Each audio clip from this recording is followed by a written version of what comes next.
பேரரசு சாதிப்படம் எடுப்பது தவறு என கூறியதற்கு இயக்குனர் வெற்றிமாறன் பதிலடி கொடுத்துள்ளார்.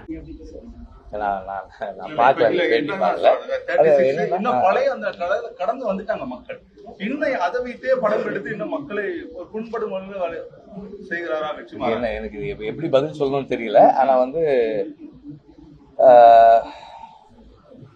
இந்தியாவுல சாதிய ரீதியான ஒடுக்குமுறை இன்னைக்கு இல்லை அப்படின்னு ஒருத்தர் சொல்றாங்க, அல்லது சமூக ஏற்றத்தாழ்வு இல்லை அப்படின்னு இன்னைக்கு ஒருத்தர் சொல்றாங்கன்னா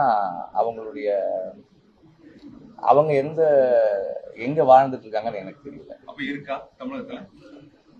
இந்தியா முழுக்க இருக்கு. தமிழகத்துல இருக்குதாங்க, நிறைய சம்பவங்கள் இருக்கு. இல்ல இன்னும் அது சாதிய கொடுமைகள் இருந்துட்டு தானே இருக்கு, ஏற்றத்தாழ்வுகள் இருந்துட்டு தானே இருக்கு, இல்லாம இல்ல.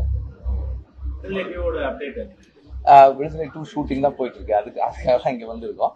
இன்னொரு 15-20 days ஆஃப் ஷூட் இருக்கு. முடிச்சதுக்கு அப்புறம் ரிலீஸ் வரும். சர்ச்சைகளுக்கு இடையே இந்த படம் அதாவது கதாநாயகன் வந்து அமித் சார் வந்து பெரிய சர்ச்சைகளை மாற்றி இது பண்ணி அந்த டைத்துல ரிலீஸ் ஆயிருக்கு. இந்த மாதிரி இதுல வந்து எப்படி பாக்குறீங்க? இல்ல, அதாவது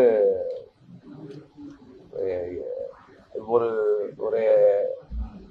ஒரு அலிகேஷன், ஒரு கிரைம், அதுல வந்து அவரை என்கொயரி பண்ணாங்க.